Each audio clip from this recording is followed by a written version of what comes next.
अध्याय 3 श्लोक संख्या 3 श्री भगवानुवाच लोके अस्मिन् द्विविधा निष्ठा पुरा प्रोक्ता मया नघ ज्ञानयोगेन संख्यानां कर्मयोगेन योगिनाम्। श्री भगवान ने कहा, हे निष्पाप अर्जुन, मैं पहले ही बता चुका हूं कि आत्म साक्षात्कार का प्रयत्न करने वाले दो प्रकार के पुरुष, कुछ इसे ज्ञान योग द्वारा समझने का प्रयत्न करते हैं, तो ज्ञान है। भक्ति में सेवा द्वारा। तात्पर्य शिल प्रभुपाद के द्वारा। शिल प्रभुपाद की जय। द्वितीय अध्याय के 39वें श्लोक में भगवान ने दो प्रकार की पद्धतियों का उल्लेख किया है, सांख्य योग तथा कर्म योग या बुद्धि योग। इस श्लोक में इनकी और अधिक स्पष्ट विवेचना की गई है। सांख्य योग अथवा आत्मा तथा पदार्थ की प्रकृति का वैश्लेषिक अध्ययन उन लोगों के लिए है जो व्यवहारिक ज्ञान तथा दर्शन द्वारा वस्तुओं का चिंतन एवं मनन करना चाहते हैं। दूसरे प्रकार के लोग कृष्ण भावनामृत में कार्य करते हैं, जैसा कि द्वितीय अध्याय के 39वें श्लोक में बताया गया है। 39वें श्लोक में भी भगवान ने बताया कि बुद्धि योग तथा कृष्ण भावनामृत के सिद्धांतों पर चलते हुए मनुष्य कर्म के बंधनों से छूट जाता है तथा इस पद्धति में कोई दोष नहीं है। 61वें श्लोक में इसी सिद्धांत को और अधिक स्पष्ट किया गया है कि बुद्धि योग पूर्णतया परब्रह्म विशेषतया कृष्ण पर आश्रित है और इस प्रकार से समस्त इंद्रियों को सरलता से वश में किया जा सकता है। अतः दोनों प्रकार के योग धर्म तथा दर्शन के रूप में अन्योन्यशित हैं। दर्शन विहीन धर्म मात्र भावुकता या कभी कभी धर्म अंधता है, और धर्म विहीन दर्शन मानसिक ऊहापोह है। अंतिम लक्ष्य तो श्री कृष्ण है, क्योंकि जो दार्शनिक जन परम सत्य की खोज करते रहते हैं वे अंततः कृष्ण भावनामृत को प्राप्त होते हैं। इसका भी उल्लेख भगवत गीता में मिलता है। संपूर्ण पद्धति का उद्देश्य परमात्मा के संबंध में अपनी वास्तविक स्थिति को समझ लेना है। इसकी अप्रत्यक्ष पद्धति दार्शनिक चिंतन है, जिनके द्वारा क्रम से कृष्ण भावनामृत तक पहुंचा जा सकता है। प्रत्यक्ष पद्धति में कृष्ण भावनामृत में ही प्रत्येक वस्तु से अपना संबंध जोड़ना होता है। इन दोनों में से कृष्ण भावनामृत का मार्ग श्रेष्ठ है, क्योंकि इनमें दार्शनिक पद्धति द्वारा इंद्रियों को विमल नहीं करना होता। कृष्ण भावनामृत स्वयं ही शुद्ध करने वाली प्रक्रिया है और भक्ति की प्रत्यक्ष विधि सरल तथा दिव्य होती है। श्रील प्रभुपाद की जय। तो ये तात्पर्य जो पढ़ेंगे अगर, तो आजकल के जो स्टूडेंट्स होते हैं उनके लिए तो बहुत ही कठिन है। ऐसे ऐसे शब्द क्लिष्ट हिंदी का प्रयोग शिल प्रभुपाद कर रहे हैं, उनको समझ ही नहीं आना कि क्या मतलब क्या है इस बात का। और जिनको हिंदी भी आती है, इस बात को पकड़ पाना ये थोड़ा कठिन है। तो इसको थोड़ा सरलता से समझने का प्रयास करते हैं कि यहाँ पर आज के इस श्लोक में क्या चर्चा चल रही है। अर्जुन का क्या प्रश्न था ये तो आप लोग जान ही रहे हैं। तो अब भगवान क्या बता रहे हैं अर्जुन को, उसके ऊपर बात करते हैं। तो कल का जो श्लोक था आप सभी ने ऑलरेडी बता ही दिया है कि उसमें श्रेयस और प्रेयस के ऊपर कल हमने काफी चर्चा की थी। हम उस बात को बहुत अच्छे से और बहुत ही स्पष्टता से, आशा है कि आप लोग समझ चुके हैं उदाहरण के द्वारा। तो आज का जो श्लोक है, अब भगवान बताना शुरू करेंगे कि अर्जुन के लिए श्रेयस्कर है क्या। भगवान कह रहे हैं कि मैं पहले भी बता चुका हूं अर्जुन कि आत्म साक्षात्कार के दो तरीके होते हैं। पहला है ज्ञान और दूसरा है कर्म। यानी कैसा कर्म? जो कि कृष्ण भावनामृत में किया जाए, कृष्ण की प्रसन्नता के लिए किया जाने वाला कर्म, यानी कि भक्ति। इस बात को भगवान, कर्म को भक्ति कैसे बनाया जा सकता है, इस बात को भगवान तीसरे अध्याय के 9वें श्लोक में, 9th श्लोक में और अधिक विस्तार से कहेंगे। ज्यादा फोकस करेंगे इस बात पर कि व्यक्ति समझ पाए कि कर्म को भक्ति कैसे बनाया जा सकता है।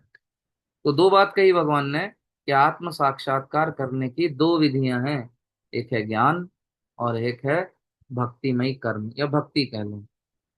कर्म भी कह सकते हैं, भक्तिमय कर्म या भक्ति। तो ज्ञान क्या है? कुछ लोग ज्ञान प्राप्त करते हैं। क्या हर कोई ज्ञान प्राप्त करता है? हर किसी को ज्ञान होता है? नहीं, ज्ञान प्राप्त हर किसी को नहीं होता। क्यों? क्योंकि किसी भी विषय का ज्ञान प्राप्त करना, चाहे वो भौतिक विषय हो या फिर आध्यात्मिक विषय, बड़ा कठिन होता है। बहुत मेहनत और प्रयास लगते हैं किसी भी ज्ञान को अर्जित करने में, चाहे वो आध्यात्मिक हो या भौतिक हो। तो कोई भी ज्ञान जो है बहुत ही, ऐसा नहीं कि सभी लोग प्राप्त कर लेते हैं। पूरी पॉपुलेशन में से कुछ परसेंटेज हिस्सा होता है जिन लोगों को वास्तव में ज्ञान होता है, ज्ञानी जन होते हैं। लेकिन ज्ञान की जो पद्धति है, यदि हम ज्ञान की पद्धति, ज्ञान के आधार पर ही सिर्फ भगवान को समझना चाहते हैं, तो थोड़ा खतरा है इसमें। ऐसा नहीं है कि ज्ञान के आधार पर भगवान को नहीं समझा जा सकता, बिल्कुल समझा जा सकता है ज्ञान योग के द्वारा भी, लेकिन थोड़ा खतरा है। पहला तो ये कि जैसे ही व्यक्ति को ज्ञान आता है थोड़ा, वो अहंकारी हो जाता है, अहंकार का खतरा। और जैसे ही अहंकारी होता है उसका पतन हो जाता है, भगवान को पाना तो दूर की बात है, वो भौतिक जाल में ऐसा उलझ जाता है, मैं मेरा मैं, खत्म। वो ऐसे मुंह में फंस जाता है जैसे अर्जुन फंस गया, उसका खेल वहीं खत्म हो जाता है। दूसरी बात, यदि उसने ज्ञान प्राप्त कर लिया, अहंकार भी नहीं होने दे रहा है ज्ञान का, परंतु शुद्ध नहीं हुआ, जो कि कलयुग की एक कंडीशन है कि कलयुग में लोग प्राय शुद्ध नहीं है। उनकी मानसिकता शुद्ध नहीं है, उनकी दिनचर्या शुद्ध नहीं है, उनके रहन सहन शुद्ध नहीं है। तो यदि शुद्ध नहीं हुआ और ज्ञान पा लिया, तो फिर क्या करेगा, वो उस ज्ञान का दुरुपयोग करेगा। शास्त्रों को अपने मन माने ढंग से, शास्त्रों का ज्ञान हो गया पर शुद्ध नहीं है, भक्त नहीं हुआ, तो अपने मन माने ढंग से क्या करेगा, वो देखना शुरू करेगा और तोड़ मोड़ करेगा उनमें। फिर क्या होगा, जब ऐसा करेगा तो पुनः वो अटक जाएगा, फिर से उसका प्रोसेस खत्म। क्योंकि किसी भी विधि के द्वारा, कहाँ से शुरू हुई थी बात, कि दो विधियों के द्वारा व्यक्ति आत्म साक्षात्कार का को पा सकता है, ज्ञान के द्वारा या कर्म, भक्ति में कर्म के द्वारा। तो जो ज्ञान के द्वारा पा रहा है वो फंस जा रहा है, या तो अहंकार में फंस जा रहा है, या फिर अशुद्धता के कारण जो है वो अटक जा रहा है। अटकना नहीं है, अगर हम आत्म साक्षात्कार पाने निकले हैं और नहीं पा सके तो फिर सारा फेलियर ही हुआ ना। इतिहास में ऐसे बहुत सारे ज्ञानी जन हैं, ज्ञानी पुरुष हैं, जो ज्ञानी तो थे, उनको ज्ञान था, लेकिन वो भगवान के शरणागत पूरी तरह नहीं थे, भक्त नहीं थे। तो उसकी वजह से क्या हुआ, वो फंस गए, बह गए। हमने एक उदाहरण विश्वामित्र जी का सुना था। विश्वामित्र भक्त बनने से पहले योगी थे, योगासन में हजारों साल योग योगाभ्यास कर रहे हैं। लेकिन मैन का आई, छम छम छम, सारा योग, कई हजार सालों की तपस्या, उसकी 2 मिनट की छम छम ने जो है उसको गायब कर दिया। मेनका के जाल में फंस गए विश्वामित्र जी, बाद में भक्त बने। तो क्या है, खतरा है। लेकिन वहीं हमने उदाहरण सुना था शील हरिदास ठाकुर, एक युवा व्यक्ति, रात का समय, एकांत स्थान, वहां पर आकर स्त्री उनके साथ संग करने का प्रस्ताव रखती है, लेकिन वो उसको भक्त बना देते हैं अपनी भक्ति के प्रभाव से। तो क्या है, भक्ति, जब कोई भक्त करता है तो भक्ति, भक्त की जो भक्ति है, भक्ति की जो शक्ति है और शुद्धता जो है, वो उसकी रक्षा करती है, उसको बचा लेती है। ये बात पक्की है। तो ज्ञान योग, ऐसा नहीं इसका मतलब ये समझें कि ज्ञान योग बहुत हल्के में ले लिया, ना ना ना ना, ऐसा भी नहीं सोचना है। क्यों? क्योंकि ज्ञान योग भी सबके लिए नहीं है, ये आसान भी नहीं है, लेकिन इसमें सक्सेस रेट भक्ति से थोड़ा कम है, कि व्यक्ति ज्ञान के द्वारा भगवान को पाए। पा सकता है, लेकिन ये कठिन मार्ग है। वहीं भक्ति क्या है, भक्ति सबके लिए है।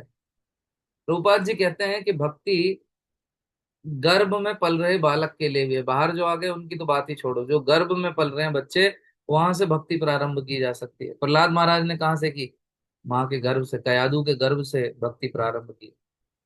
और हमारे बच्चे जो होते हैं घरों में, वो भी गर्भ से भक्ति प्रारंभ कर सकते हैं। यदि, कैसे कर सकते हैं, यदि माँ भगवत गीता पढ़ना शुरू कर दे जब वो गर्भवती है, गहन चिंतन करे, भगवान का कीर्तन करे, भगवान को भोग लगाकर प्रसाद पाए, और भगवत गीता की टीकाओं को ध्यान पूर्वक समझने का प्रयास करे प्रतिदिन, तो गर्भ में पल रहा बालक जो है वो गर्भ से ही भक्ति करना शुरू कर देता है। लेकिन आजकल तो क्या करते हैं, वो जब से आया इंस्टाग्राम, भूल गई मैं घर का काम, तो सब कुछ काम भी भूल गई है सब, बाकी तो बातें छोड़ दो।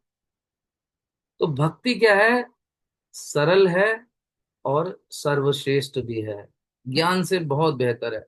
कलयुग में भक्ति ही एकमात्र उपाय है। इसलिए भक्ति का प्रचार करने स्वयं भगवान श्री कृष्ण चैतन्य महाप्रभु के रूप में आए। वो जानते थे कि कलयुग के लोगों का उद्धार केवल भक्ति के द्वारा ही हो सकता है, क्योंकि केवल यही कल्याण कर सकती है कलयुग में, बाकी सब विधियां विफल हैं। और विफल अधिकांश मात्रा में विफल हैं, बहुत कम मात्रा में सफल हैं। बहुत कम लोग उन पद्धतियों का पालन करके सफलता पा सकते हैं। और दूसरी महत्वपूर्ण बात यह कि वो सब विधियां बहुत कठिन है। अगर ज्ञान योग के द्वारा कोई व्यक्ति योगाभ्यास के द्वारा भगवान को समझना चाहेगा तो उसके लिए बहुत कठिन है। ध्यान, धारणा, समाधि, यम, नियम, प्रत्याहार, ये सब करने में उसकी हालत खराब हो जाएगी। तो ज्ञानी हो या योगी हो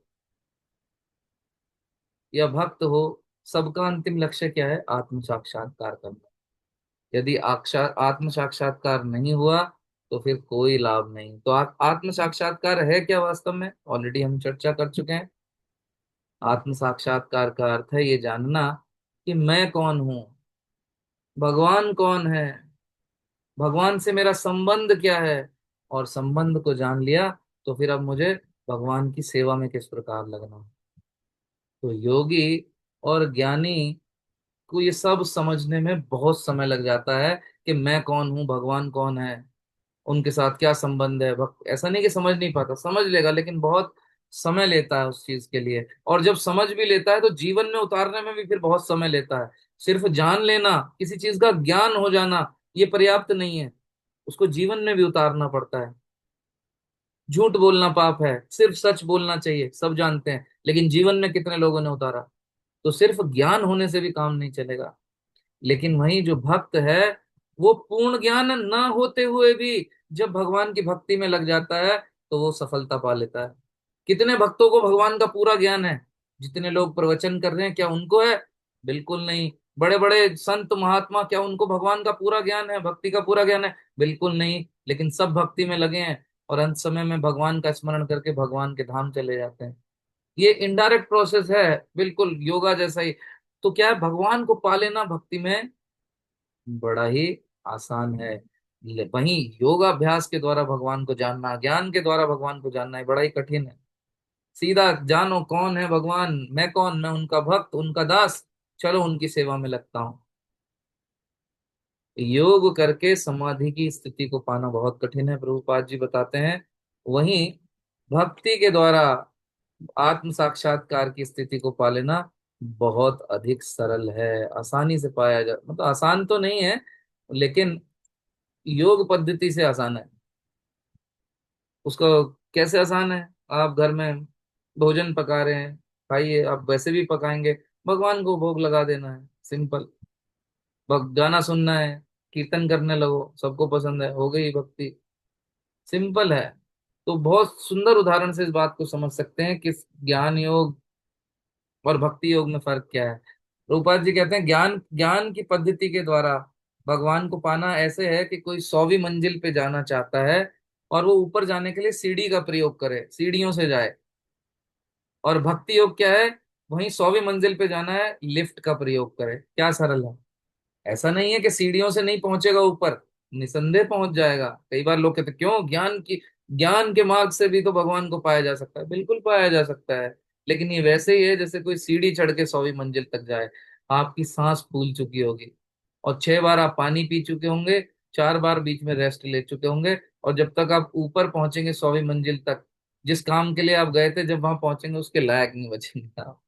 वहीं भक्ति में आदमी गया, आराम से एक बटन दबाया, लिफ्ट खुली, अंदर पंखा चल रहा है, कई में तो लिफ्ट में गाने भी बजते हैं, आराम से उस मंजिल का बटन दबाया जहां जाना है, फटाफट से पहुंच गया, एकदम बालों वालों में हाथ मारते हुए, सीधे सरल तरीके से। क्या आसान है। इसलिए प्रभुपाद कहते हैं कि भक्ति करते रहो, ये सरल भी है और डायरेक्ट भी है। भक्ति करते करते कोई चूक भी हो गई तो कोई हानि नहीं। अगले जन्म में भक्ति वहीं से प्रारंभ होगी जितनी इस जन्म में आपने जहां तक भक्ति कर ली है। आपने देखा होगा बहुत बच्चे ऐसे होते हैं, बचपन से ही भगवत गीता का ज्ञान रहता है, या कीर्तन में बड़ा उनको आनंद आता है, या भगवान की ओर बड़ा आकर्षण रहता है। वो क्या है? वो पुराने भक्त हैं, इस भौतिक जगत में हम जो भी कमाएंगे, धन, नाम, यश, प्रतिष्ठा, जो भी,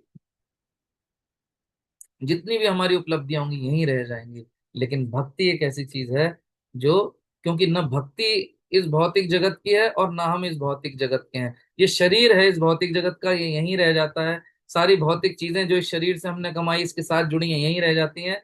लेकिन भक्ति आध्यात्मिक है और आत्मा आध्यात्मिक है। तो आध्यात्मिक के साथ, आध्यात्मिक चीज के साथ आध्यात्मिकता वाली चीज भक्ति उसके साथ कैरी फॉरवर्ड होती है। वहीं जो लोग योगा अभ्यास में लगे हैं उनके लिए बड़ी कठिनाई है इस जीवन में भी। बहुत सारी शर्तें हैं, घर छोड़ो, परिवार छोड़ो, ये छोड़ो, वो छोड़ो, एकांत स्थान में जाओ, ये तपस्या करो, वो तपस्या करो। वहीं भक्त बनने के लिए क्या करना है? कुछ भी नहीं छोड़ना, बस जीवन में श्री कृष्ण को जोड़ना है। छोड़ना कुछ ना, घर छोड़ना है ना, पत्नी बच्चों को छोड़ना है, कुछ नहीं, बस घर में रहते हुए ही, सब कुछ करते हुए कृष्ण की सेवा में लगना है, उनको साथ में जोड़ना है और भक्ति करनी है। ये नहीं कि जॉब मत करो, धन मत कमाओ, या युद्ध मत करो। अर्जुन के लिए ये बात, आप मत युद्ध करना। सब कुछ करते हुए एक वैरागी की तरह भगवान की सेवा में लगना और अपने को दास समझते हुए, युक्त वैराग्य है। सब कुछ होते हुए भी उससे अस्पर्श रहना। ये बड़ा इजी है तपस्या करने की बजाय, हमारे लिए तपस्या नहीं है। तो भगवान बता रहे हैं कि मेरी भक्ति, हे अर्जुन, मेरी भक्ति जो है वो ज्ञानी योग से श्रेष्ठ है। अब इससे आगे की चर्चा हम कल के श्लोक में करेंगे, ऑलरेडी समय बहुत ज्यादा हो गया, 3 मिनट आपके एक्स्ट्रा ले लिए। आगे क्या बताएंगे भगवान आप जानते रहिए, परत दर परत भगवान स्टेप बाय स्टेप इसका उद्घाटन करते रहेंगे रहस्य का। आप लोग ध्यान पूर्वक समझते रहिए, क्योंकि अगर इन बातों को समझ गए, और मैं भी अपनी ओर से प्रयास करता हूँ कि सरलतम तरीके से जो बात आप तात्पर्य में कुछ आपको कंफ्यूजन हो तो उसको सरलता से हम यहाँ समझ सकें। और उसको, लेकिन सरलता से समझ लेना पर्याप्त नहीं है, सिर्फ ज्ञान ले लेना पर्याप्त नहीं है, उसका पाचन भी जरूरी है। जैसे भोजन सिर्फ कर लेना पर्याप्त नहीं है, उसका पाचन ना हो जब तक तो शरीर को लाभ नहीं मिलता। सिर्फ सुन लेना कानों से, इससे कोई ज्यादा लाभ नहीं होगा जब तक उस पे, उस विषय पर गहन चिंतन न हो और उसको धीरे धीरे जीवन में उतारने का प्रयास न हो। ठीक है, तो भक्ति में, भगवान श्री कृष्ण की भक्ति में लगे रहिए, यही श्रेयस्कर है, यही भगवान का मत है। हरे कृष्ण कृष्ण कृष्ण हरे हरे, हरे राम राम राम हरे हरे। भगवद गीता यथारूप की जय, श्रील प्रभुपाद की जय। निताई गौर प्रेमानंदे, हरि हरि बोल।